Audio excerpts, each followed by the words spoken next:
to me. Information, news, and entertainment on demand. WSRadio.com. Welcome to This Week in Marketing, brought to you by the San Diego chapter of the American Marketing Association. Good morning and welcome to another hour of This Week in Marketing. I'm your host, Bill Wynn with AMA San Diego, and joining me in the studio, as always, is my colleague, Sam Wheeler. Good morning, Sam. Good morning. Also joining us this morning is a gentleman by the name of Lon Safko. Lon is a longtime entrepreneur and expert in innovative thinking. He's also written a couple of books. I'll give you more information about that coming up. Good morning, Lon. Hey, good morning. Yeah, thanks for joining us. Before I get to Lon, I would like to make sure I remind everyone of our two biggest upcoming events. Our biggest conference of the year, Art of Marketing, comes up on May 11th in Mission Valley. It's a full-day conference of learning and networking. And today, I can tell you happily that our focus is on breaking through the noise. So join us on May 11th in Mission Valley and learn how to break through the noise as a marketer in 2018. The other big event we have coming up is our SEO Bootcamp 2018. This is the first time we've done this type of thing. It is a full-day workshop. We're holding it at UC San Diego Extension. All attendees will receive a mini audit of the domain of their choosing. So it's a fantastic value. We're limiting the size of this event to only 25 attendees, and I can tell you it will absolutely sell out. It is on pace to do so well in advance of the event. So if you have any intentions of joining us that day, again on June 13th at UC San Diego Extension, please register soon. All right, so let's get to Lon. So, Lon, by way of introduction, maybe you can tell us a little bit about your background, about your experience as a businessman and entrepreneur. Yeah, absolutely. I've been an entrepreneur since I was very young, and the reason is because it was unanimous that all of my previous employers told me that I should be an entrepreneur.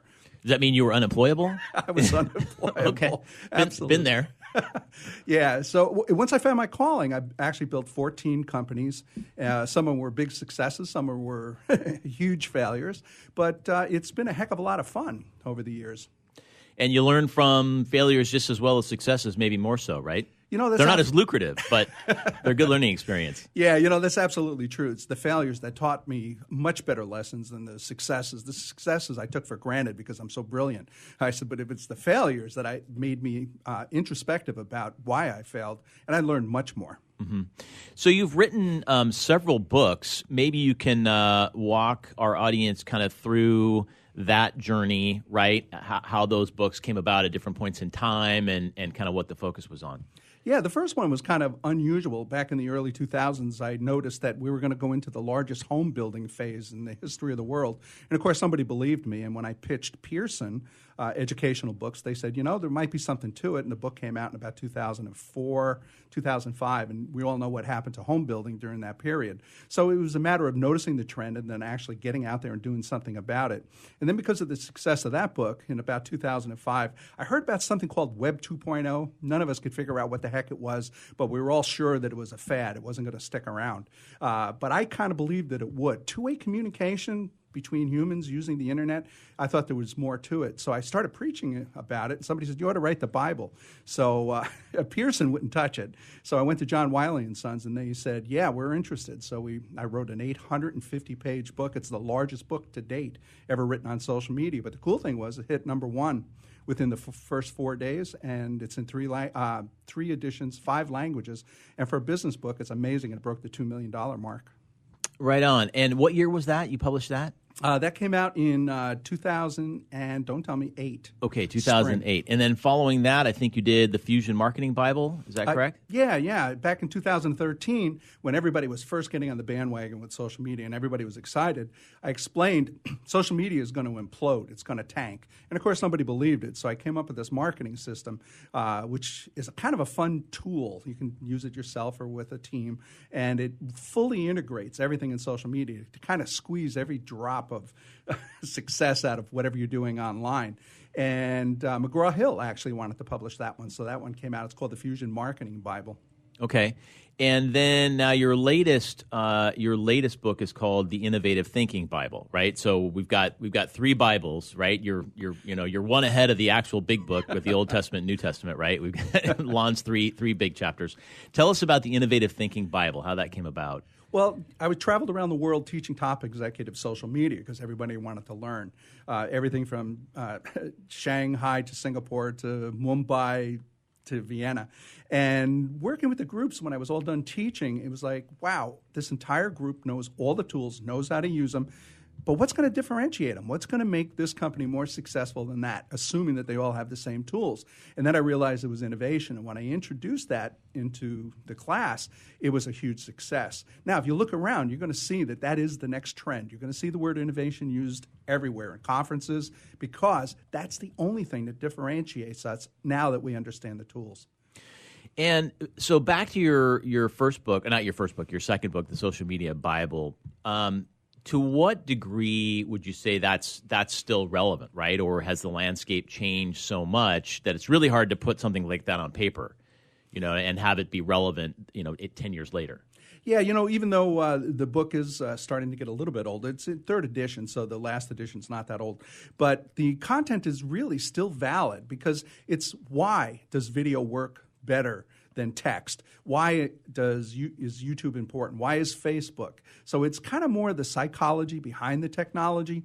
So the basics of social media, it doesn't matter whether it's Instagram or Twitter or Facebook.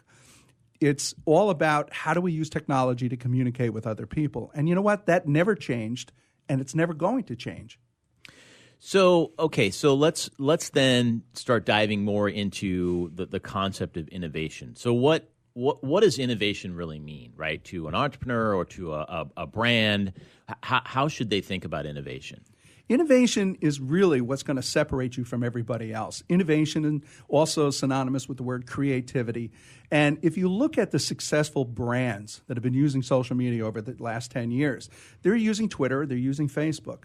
But the reason you've heard of them, the reason you can use them as an example is because they did something that was out of the box. And you and I spoke about how Oreo used Twitter when the lights went out at the Super Bowl.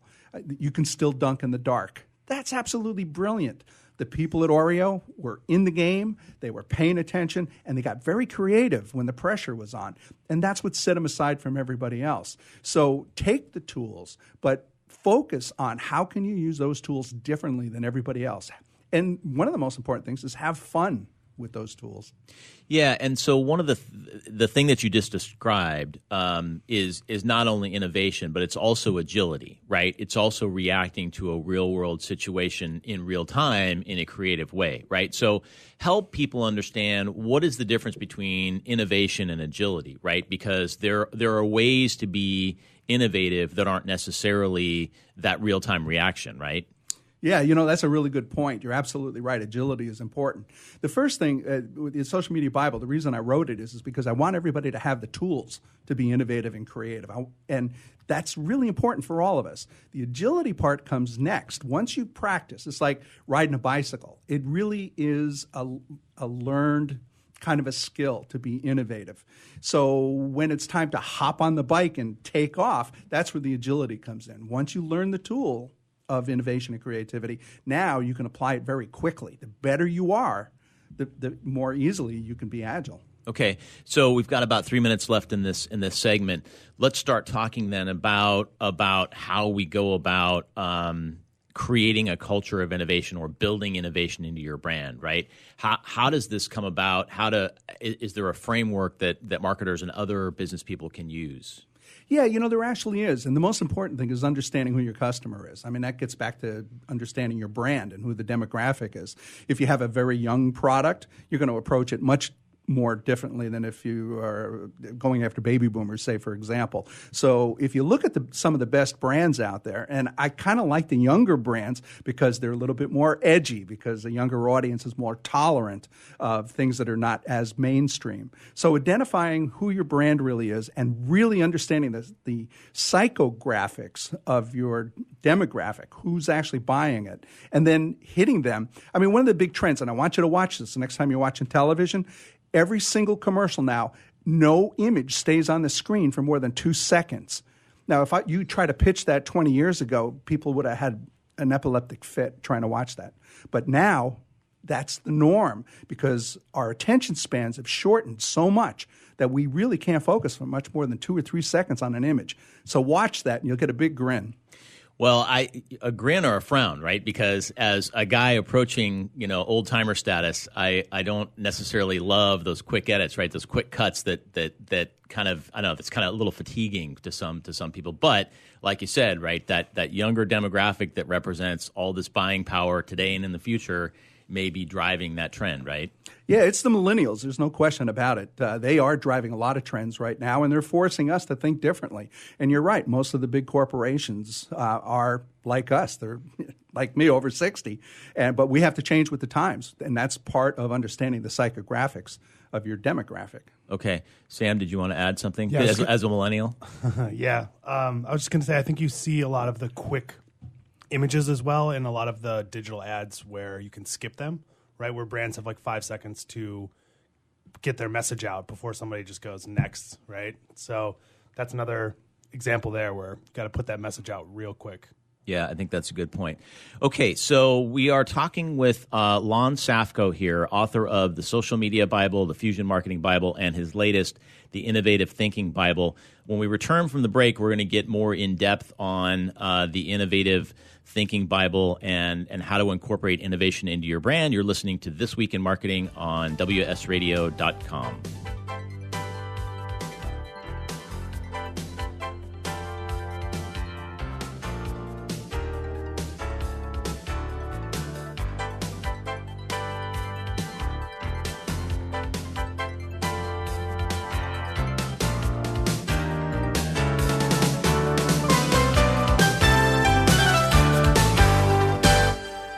A podcast or radio show on WS Radio is a great way to create content marketing.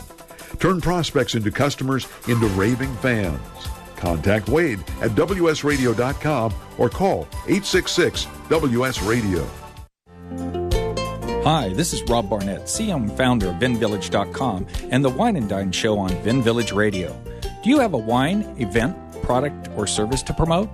Then contact VinVillage.com to reach thousands of wine lovers across the country. VinVillage connects like-minded wine enthusiasts with unique and exclusive wines, events, products, and services. To learn more, contact us on VinVillage.com. VinVillage is where wine lovers connect.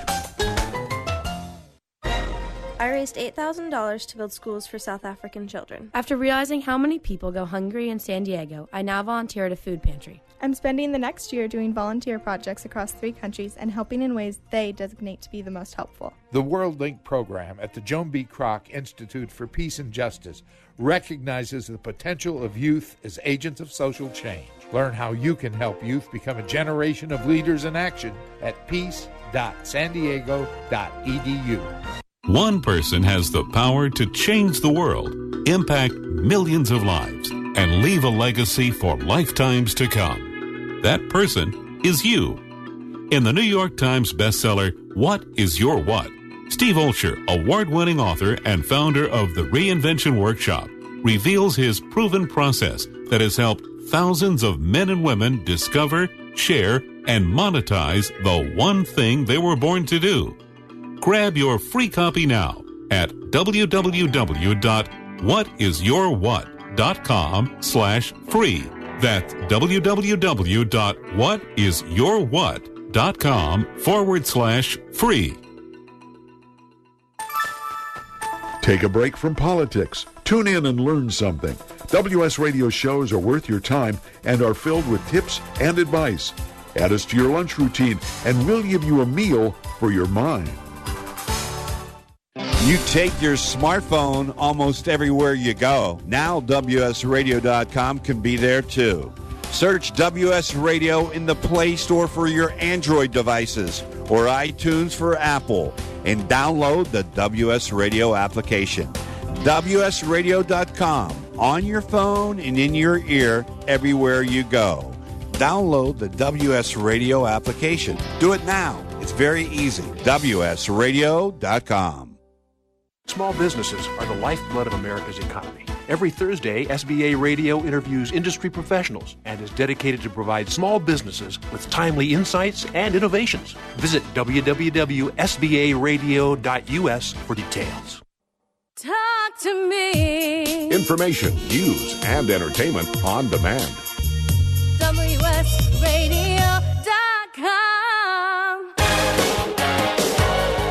Welcome to This Week in Marketing, brought to you by the San Diego chapter of the American Marketing Association. We're back. This is your host, Bill Wynn, talking This Week in Marketing with AMA San Diego. And once again, in the studio with me is Lon Safko, author of The Innovative Thinking Bible and 3 other books.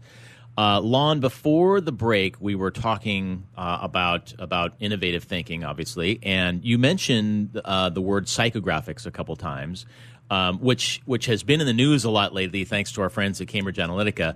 But maybe you can help our audience understand what psychographics is as opposed to demographics. Can you do that? Yeah, absolutely. Too often we just look at the demographics of our customer, our prospects.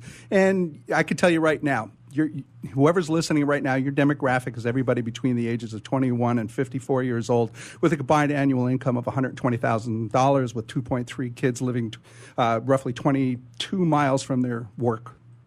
Okay. Well, that's everybody. Yeah. But that's not going to work nowadays. You really have to get into the mind. So, for example, my son, 44 years old, he's middle-level management. His life is completely different than mine. He's chasing the kids around, and he's going to school meetings and trying to keep the boss happy, and he's attending meetings. Me, 5 o'clock, I turn out the lights, I shut off my phone, I grab a glass of wine, I sit down with my wife, and we watch the sunset. So that's 2 completely different types. My wife reads a newspaper. I haven't picked up a newspaper other than to hand it to her in 20 years. So if you're going to reach her, it's going to be a lot different than if you're going to try to reach me. So understanding the lifestyles, what are people doing at the time that you're trying to communicate with them? If you're going to push out an ad on Facebook, you better do it about 8 o'clock at night, between 8 and midnight. Now, did you know that? Well, if you know who your psychographics are, that's when they spend most of their time. So that's how deep you have to actually get into your demographic to understand their lifestyle and how their brain works. That's how you make it effective. So it has a lot more to do then with interests and motivations than it does with lifestyle characteristics or stage in life, I guess, is the way I would say. Yeah, that's a good way of putting it. Now, you still have to understand what motivates and what the psychological hot buttons are for every type of product, every segment of your demographic. But understanding their lifestyle is really, really important because you want to reach them when they're going to be the most receptive. And when they're most receptive, you have to reach them with the best possible message. And that gets tough. So A/B testing right now is more important than it's ever been. Okay.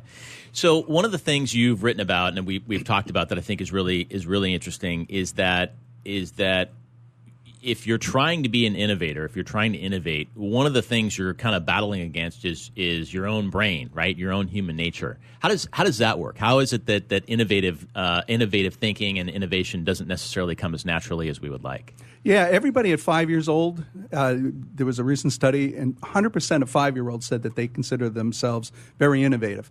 And only 5% of high school students consider themselves innovative. So what happened between the time that you're a kid and the time that you become a young adult? Well, innovation is pretty much driven out of us. And the reason is that the people that we trust are the most damaging to our innovation. I mean, if you think about it, our teachers, our parents, our rabbis, our pastors, stay in line. Conform, don't chew gum, do what everybody else is doing. They think that if we conform that we'll have a better lifestyle. But the truth is that's what takes away our permission to be creative. So our brain is taught not to be creative. And that's the trick, is understanding that. Yeah, it's interesting you would say that because I know parents who've kind of gone through this battle with kids, right, where their kid has problems sitting in chairs and problems standing in line and problem getting his homework done. And so, they would go to a therapist and their therapist say, no, your kid's going to be just fine, right? Don't worry about that little stuff. So I think that's what you're getting at. Yeah, that's exactly right. I had a terrible time in high school, but then I got into college and I excelled. So high school just wasn't the right place for me, but college obviously was. And I also needed that time and that ability to kind of expand and not to conform. And that was the biggest problem for me. So what actually takes place in your head is the left side of your brain. That's the analytical. That's the part that deals with numbers and words and getting you to work and all of the technical stuff of keeping you alive.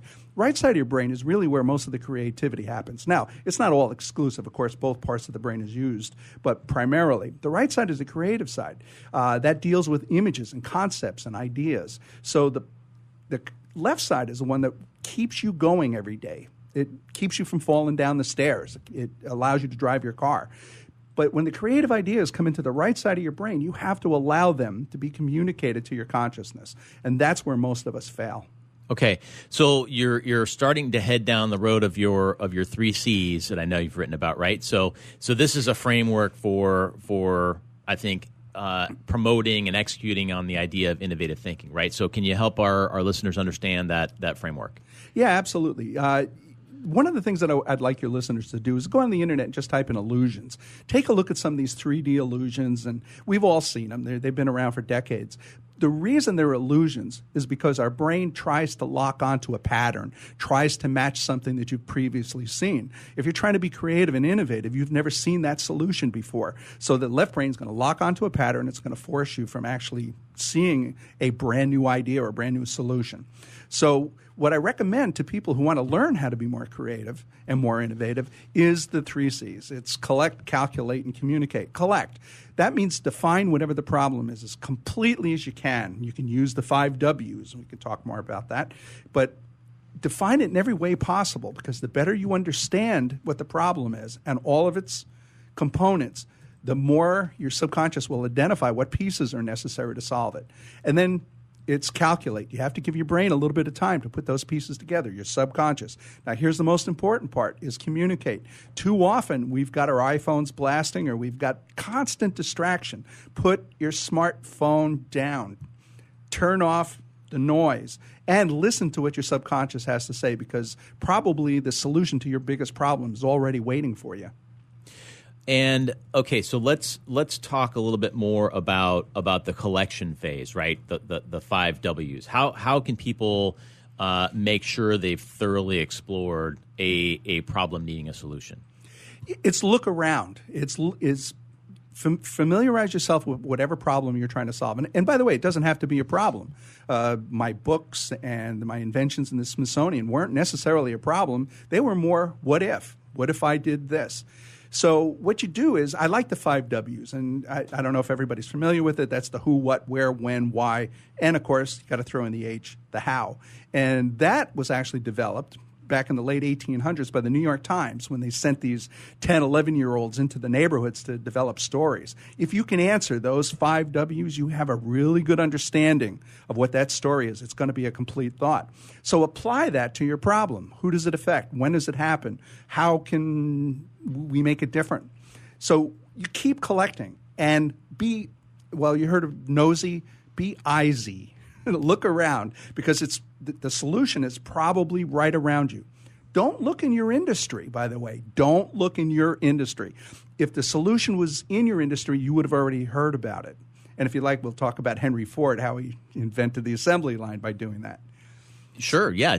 Oh, okay. Elaborate. Yeah, go ahead. Oh, okay, cool. Yeah, I'd love to give this example. Henry Ford was trying to figure out a way where he didn't have one car and 30 engineers working on it for a month, because it was cost prohibitive. You can't do it that way. So he was trying to figure out a way, how could I reduce the cost of building an automobile so that everybody can own a car? So he got frustrated one day, went out into the potato farms out in Michigan, took his lunch, he was sitting under a tree, and he watched the potatoes going up the conveyor belt. And all of a sudden he gets this idea, what if I replace the potatoes with cars, and instead of having the engineers come to the cars, have the cars pass by unskilled, basically, labor? And that's how he didn't really invent the assembly line, but he was the one that really brought it into manufacturing. Applied it to his market. Yeah, absolutely. And then that's how he got to create the Model T, which sold for like 1 year's wages back at the time. And by the way, the Model T, the reason it was called the Model T is because the Model A, B, C, D failed. Got it. Okay, so then the next C is calculate, right? So let's elaborate on that a little bit. How how does calculation come into this process? Yeah, the calculation part is the most frustrating part, but it's also the easiest because it doesn't require a lot of effort. You just keep feeding your subconscious through the collect part, and your calculate part will constantly put pieces together. Generally, it happens while you're asleep, when you're not focused on staying alive or paying attention or being distracted by all the noise. So the better you get at innovation, the more quickly that phase will happen on its own. So don't get frustrated, because sometimes it could take a little bit of time. But hey, let's face it, you're coming up with world's first brand new ideas. Yeah. And lastly, communicate, right? What does this mean to someone trying to be an innovative thinker? Yeah, communicate is really the most important, because that's when you take advantage and actually get that idea. And what it means is provide quiet time so your subconscious can communicate with your conscious side of your brain. And you and I were talking about it. You get your best ideas in the morning. Well, most people get them in the shower. Well, sure, because you don't have to worry about getting hit by a semi or eaten by a tiger. You pretty much can just wash your hair without any worries. So your conscious takes a break, and your subconscious now can communicate those great ideas. A lot of people, when they're exercising, when they're at the gym, or if they're jogging, a lot of times, and here's what I recommend to all your listeners, unless this show is on, turn your radio off in your car when you're driving back. Thank you for that. And just provide some quiet time in the car. And I promise, if you do that tonight, by the time you get home, you will have a great idea by the time you get home. Okay, so then communicate is really about allowing equal time to both sides of your brain, right? So it's not necessarily external communication, it's communication with yourself to allow you to resolve that problem. Okay, so that's the end of our second segment. We'll return and talk some more about innovative thinking with Lon Safko. You're listening to This Week in Marketing with AMA San Diego on WSRadio.com, the worldwide leader in Internet talk.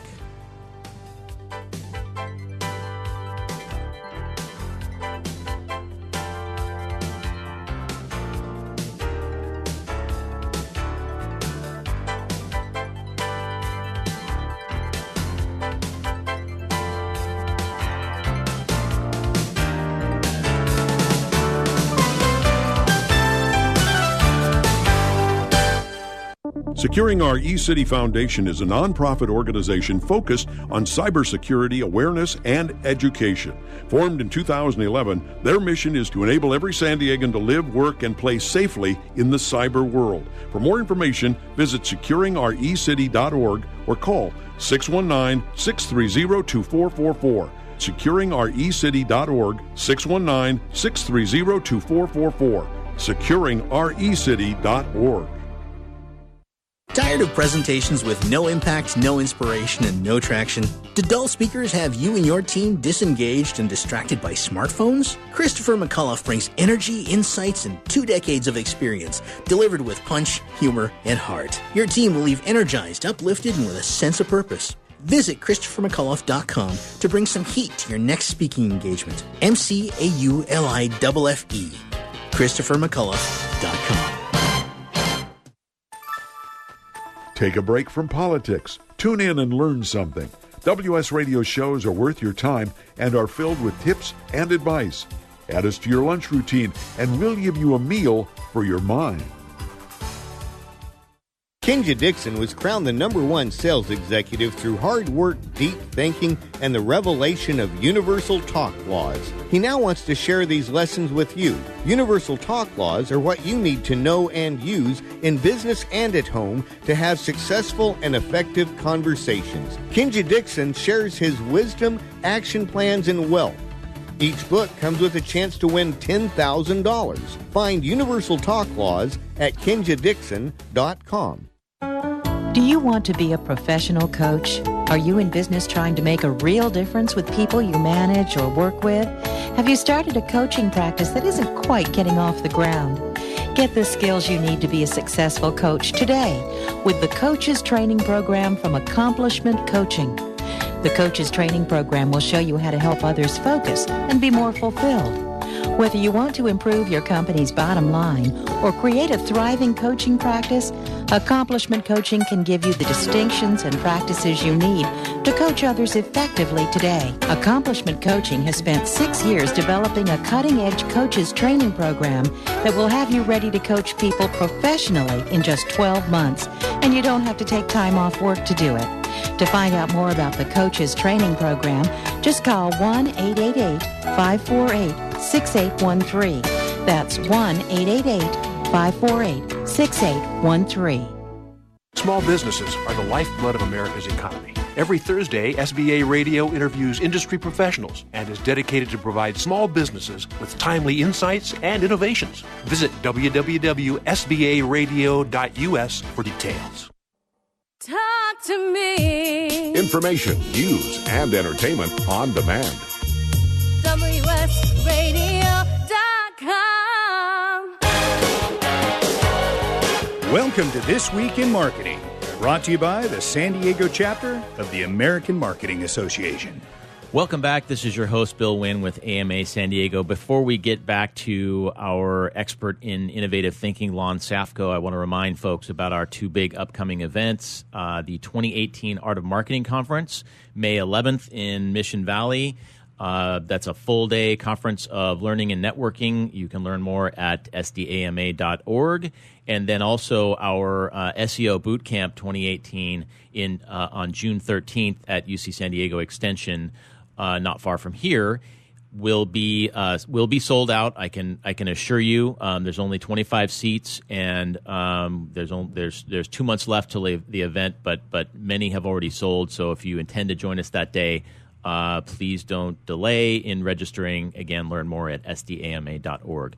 So, Lon, when we left off, we kind of talked about the 3 C's: collect, calculate, and communicate. And one of the things that reminded me of was a show I did with our good friend Scott Robinson around design thinking and kind of how that framework can affect business decisions and processes and obviously marketing.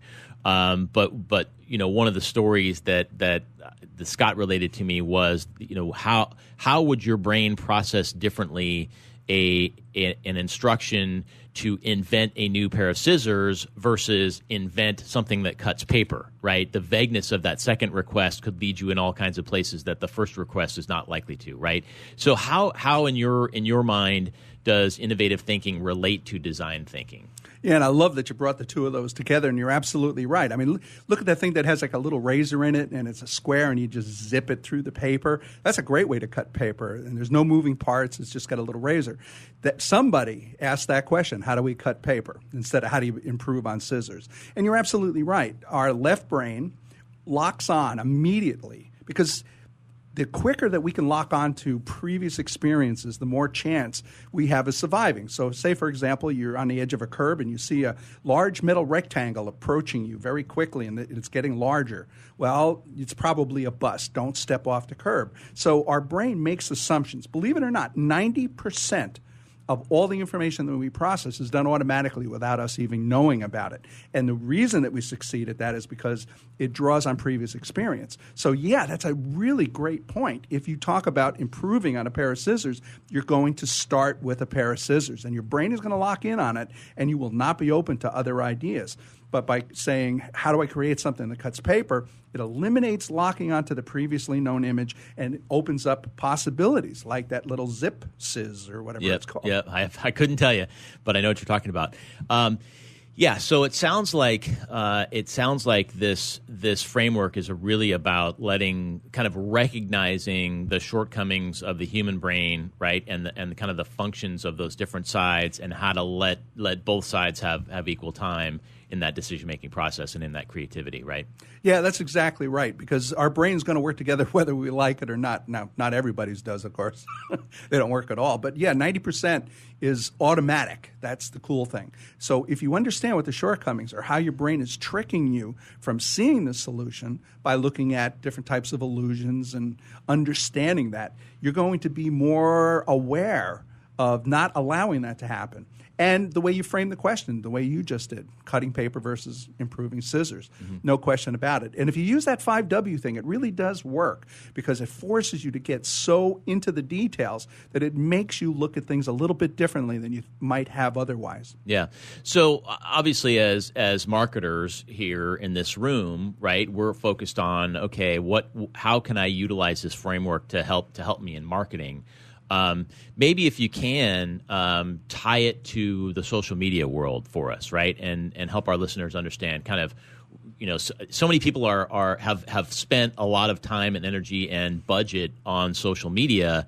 How can innovation help them stay relevant and generate better returns? Yeah, absolutely. And that's the problem that we're all facing. That's part of the reason that I'm kind of moving from just talking about social media, because for the last 10 years I've been considered somewhat of an expert, into this innovation, because I'm watching people struggle. And I'm actually struggling myself. I mean, we all know that Google AdWords, you're not getting a good return on investment. It doesn't have a good conversion. We know that Facebook advertising, click-through advertising, is not converting. So what is? Twitter? No, Twitter was going to shut down. If Trump didn't become president and we got the quote-unquote Trump bump, Twitter wouldn't even be here today.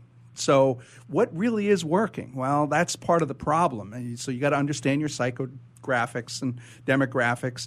But really, if you look at any campaign that's been successful using social media, the ones that you can quote, the ones that you can remember, the ones that really were the most creative, and almost 100% of the time, it's also the ones that have been the most fun and playful. The brands that can be fun and playful with their brand, and a lot of the Fortune 500 companies still having difficulty doing that.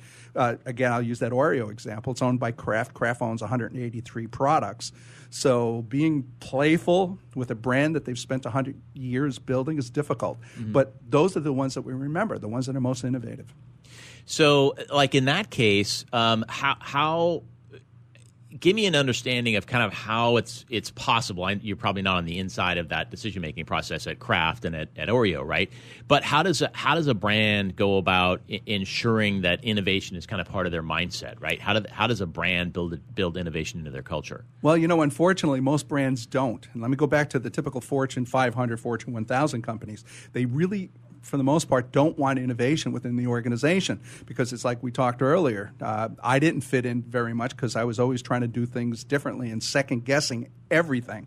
So that creates a big problem within big organizations. So a lot of times that's where they rely on their agencies to come in, because if they don't like the way the agency is performing, they simply fire them or don't renew their contract. So it's really the responsibility. But it's such a shame, because by the time you work with agencies and get them to understand your brand as well as you do, so much time and effort and energy is spent through that process. I would much sooner see that innovation brought in-house so that they can work hand-in-hand with the agency to implement a really creative idea, because nobody knows your brand the way you do. Mm-hmm. And so, I think this is actually an interesting topic in general, because the American Marketing Association last year adopted this kind of this framework, including the 7 big problems in marketing. And one of the big problems in marketing that they posed was balancing radical innovation with incremental change, right? So in other words, how do you find the attention and the resources to innovate dramatically versus improving in small increments on products and services and processes you already have, right? So what would your answer to that question be, right? What would your advice be to marketers kind of thinking about that quandary? Well, yeah, that is a really big problem within organizations. I mean, little innovative changes are somewhat easier than the big ones. The big ones generally just scare the heck out of management. And, of course, management, especially finance, don't want to rock the boat, because, remember, everybody eventually is reporting to a board of directors, and all they care about is share equity. So it's very difficult within bigger companies. Let me tell you, there's only one thing that the corner office listens to, and that's success. So take your small innovation, test it, document it, and then look at what the ROI, the rate of return on investment, is. And if you get a return on that investment of innovation, then you'll have no trouble getting to the next step with that corner office. But almost always you have to prove it first, and don't scare the heck out of them. Mm-hmm. So when you talk about innovation with audience, what kind of people are you talking to? Right? Is this executive? Is this the C-suite, or does it kind of run the gamut? In terms of these events that you do? Yeah, the events that I've been doing over the last several years, I've probably spoke to more than 1,000 top executives from around the world, and meaning that they're vice presidents and above. They even have to prove that they have that title by their email address. We won't allow anybody in with a Gmail address. So it is really the top decision makers in the biggest companies in the world. And they're looking for innovation. They want to understand how to apply it to marketing because they have the biggest competitors in the world that are throwing as much money as they are at the very same thing that you're trying to accomplish, and that's getting some type of a critical mass of communication with their prospects to convert them into customers. So they want to know, what is the latest tools, how are people using them, and even more importantly, how can we make those tools work better? And when you talk about this topic in front of these senior level executives, what kind of reactions, what kind of responses do you get? It's actually kind of fun because they get childlike, and I force them to do things. For example, we have one exercise where they have to cut some stuff up, and then I tell them to take all the scraps on the table and throw it on the ground. Just throw it on the floor. And they won't do it. They look at me, and they hold the paper, and they look at the floor, and then they put it back on the table. As somewhat of an OCD person, I can see the difficulty there.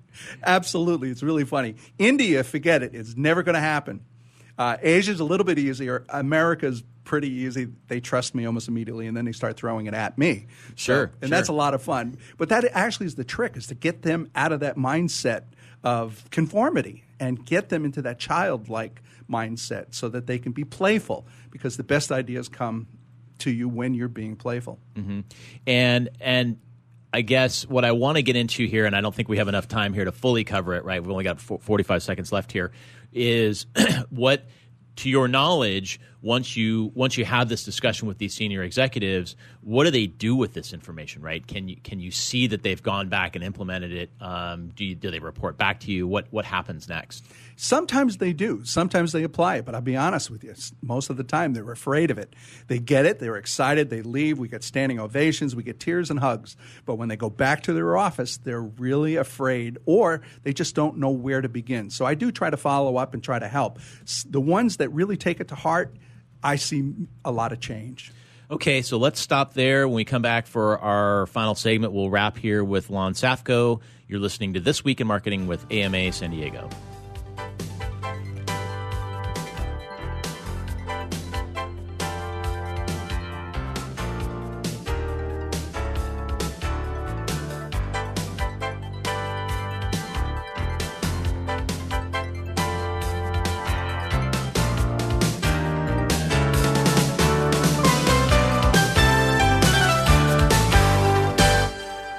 You take your smartphone almost everywhere you go. Now WSRadio.com can be there too.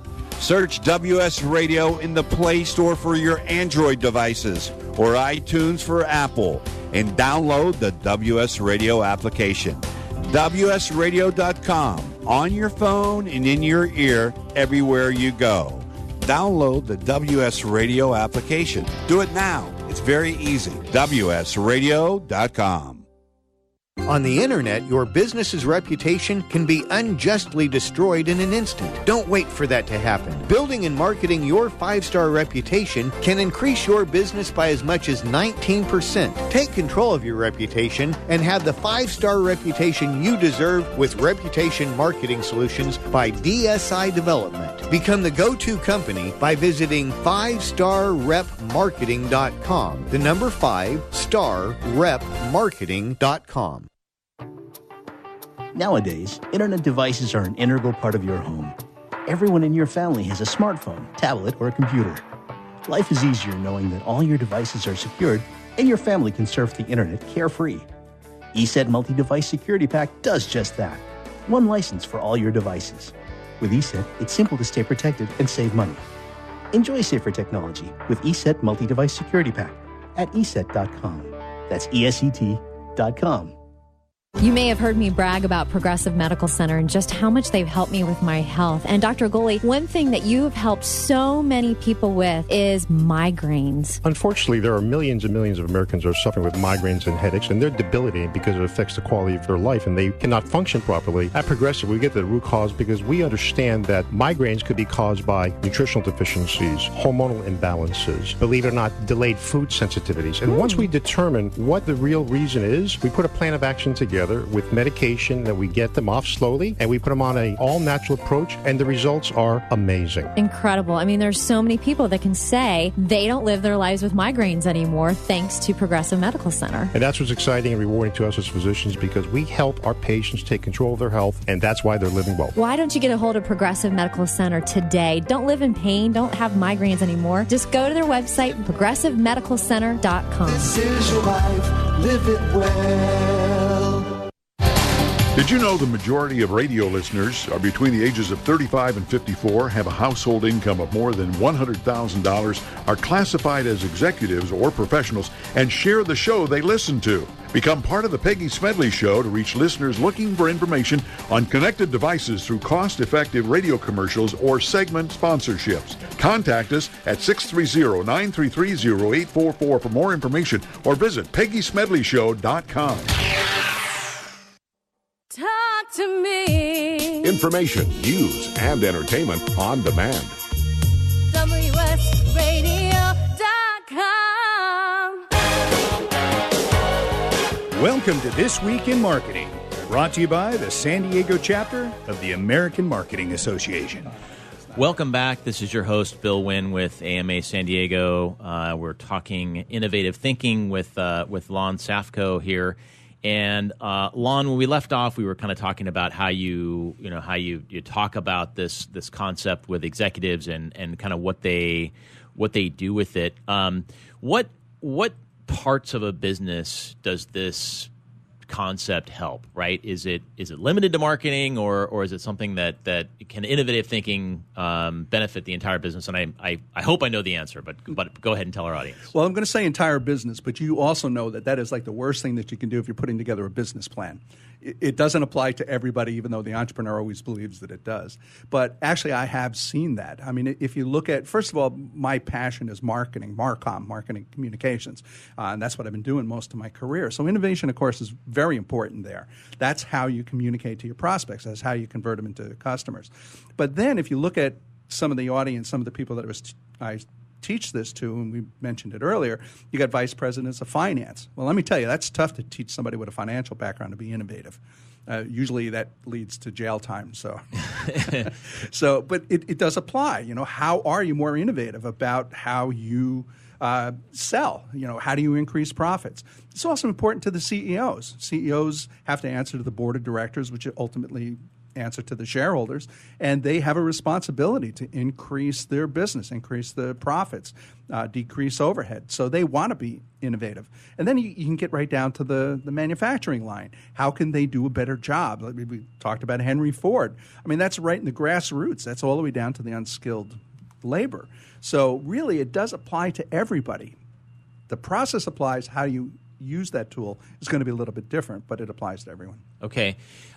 We talked about a difficulty at some brands of implementing this framework, right, and making use of innovative thinking. Is it just a matter of kind of stasis, or is there more to it than that, right? Is there an actual fear, you think, that happens here? Yeah, there's a fear, and they're also lulled into a false security based on their previous successes. I mean, look what happened to the auto industry during the 70s. And actually, all the way right up until now. It wasn't until Scott Monty got into Ford and ran their social media that the Ford Focus became the #1 best-selling car in the world for 4 years. That's a big deal to go from where Ford was before Scott. He's amazing. He's extremely innovative, and he knew how to use this new technology to push Ford into the forefront. And now a lot of the big companies that are slow to change are now moving in that direction. And I think most of our automotive manufacturers now are becoming very innovative, and that's why we're able to compete. Mm-hmm. During the break, my colleague Sam here asked a question about A/B testing, right? Because you kind of mentioned it in the previous segment, and in terms of validating your ideas with some kind of test before taking them to that corner office, right? So, can you elaborate on how a small business in San Diego might go about doing that? Yeah, absolutely.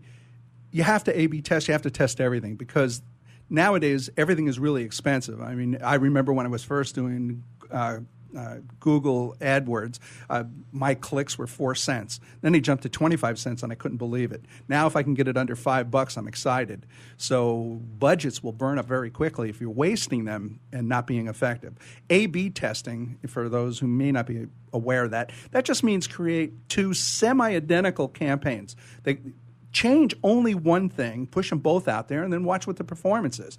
The wonderful thing is that 20 years ago, if you were in marketing, you had focus groups. And we all know focus groups have marginal results because they always approve everything that is put in front of them because they want that $50 check and they want the pizza at the end. So they weren't that reliable. But nowadays you have 100% reliability because either that Facebook ad is going to convert or it's just not. Either you're going to see some action come back on that Twitter or that Instagram or it's just not going to work. So what I recommend is try different campaigns on different platforms and see which ones perform the best. Being now that everything is going through the computer, you know exactly, right down to the second of the day, who's clicking and who's actually looking at your pages. So it's really important to measure. You know the old adage, you can't manage what you don't measure? Well, that's more true today than it ever was. Yeah, and I think, Sam, did you want to add something there? Yeah, so definitely outside of sales on these A/B campaigns, what are some other metrics that you can look at from impressions or clicks or interactions or that type of stuff? The answer is yes. All of them. Exactly what you said. Yeah, because you want to know exactly what's going on. Say, for example, you have a Facebook ad. If you look at some of the tests that people have done, if you don't put an image, you're sunk. Don't ever do a Facebook ad without some kind of an image. Now, what kind of an image? Do you want something of a generic computer screen, or do you want something of a woman looking to the right? Believe it or not, using a child, a male, or a female will have significantly different results. And even if the woman is looking to the left or to the right or straight into your eyes, most of the time, if the image is looking directly into your eyes, you're going to get a better click-through rate. So how weird is that? But you won't know that unless you actually test it. So yes, sometimes impressions are great, and that you can get out of Facebook. Impressions. Click-throughs, you're not going to get them on Facebook. And there are there's a whole science around A/B testing, right? So you mentioned it. You want to push out near identical campaigns. Just change one thing, right, and then go forward with that test.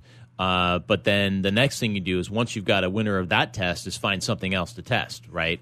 So I think that's a really important aspect of digital. I mean, social media in particular, but digital in general, always be testing, right? Always be testing. And the easiest way to understand it is email. Everybody thinks email is dead. Well, it's not dead. It's actually still performing still very, very well. I think the ROI on email is as good as you're going to get these days, right? Yes, it is, because there's almost no cost associated with email marketing, and the conversion rate is very high, and you have this trusted network. And one of the things that's really important is they come into everybody's smartphones. When your message comes into a smartphone, that's a very personal way to connect with your prospect. So that increases the conversion rate as well. So as an example, create one email campaign, change the subject line, use different nouns and verbs, and see which one performs better. And then, as you say, start with that as the basis. Keep the one that performs the best and then change the image. Keep the one that performs the best, then change the first sentence. And then just repeat that process. And what will happen is you'll end up with a campaign and a set of rules for your prospects that'll knock it out of the park. Yeah, and I think there's some benefit to that testing long term, right? Like you can draw conclusions from that test and not necessarily have to repeat it, but test other things with your next campaign. Right? Yeah, that's absolutely correct as well. It will teach you something about your demographics, what they perform well to. But don't take that for granted. Don't stop testing, because I've seen large companies use exactly the same campaign, the same technique 6 months later, and it's a disaster. And we still, to this day, can't figure out what has changed in that demographic over that 6-month period. So don't think that once you find one size fits all that it's going to stay relevant. Yeah, Sam, did you have something? Yeah, I was just going to ask, how can you leverage your current customer base to test out these innovation strategies outside of new prospects? Yeah, and you want to do that because they already have a trusted relationship. And keep that in mind. I think that's a really brilliant point, is that the way you market to a prospect is going to be significantly different than the way you market to an existing customer. Repeat customers generally are much easier to sell additional products to than bringing on a new customer. So, yeah, take advantage. Let me just throw in a little bit of a fusion bump here, the one book. Are we using Facebook to drive people to our Twitter accounts? Are we using Twitter to drive people to sign up for our email? Are we using email to make people go over to our Instagram accounts? Are we using Instagram? So it's this complete integration across platforms, because if we can take a rabid Facebook follower, somebody who's really with us, and we can push them into Twitter or push them into the website or push them into a different platform, now we've doubled our opportunity to connect with them. Yeah, super. Well, Lon, I want to thank you for joining us today. I've enjoyed the discussion about innovative thinking. Sam, also thank you for your questions. Great to have you with me here again. Thanks for joining us on This Week in Marketing. We'll see you next time on WS Radio, the worldwide leader in Internet talk.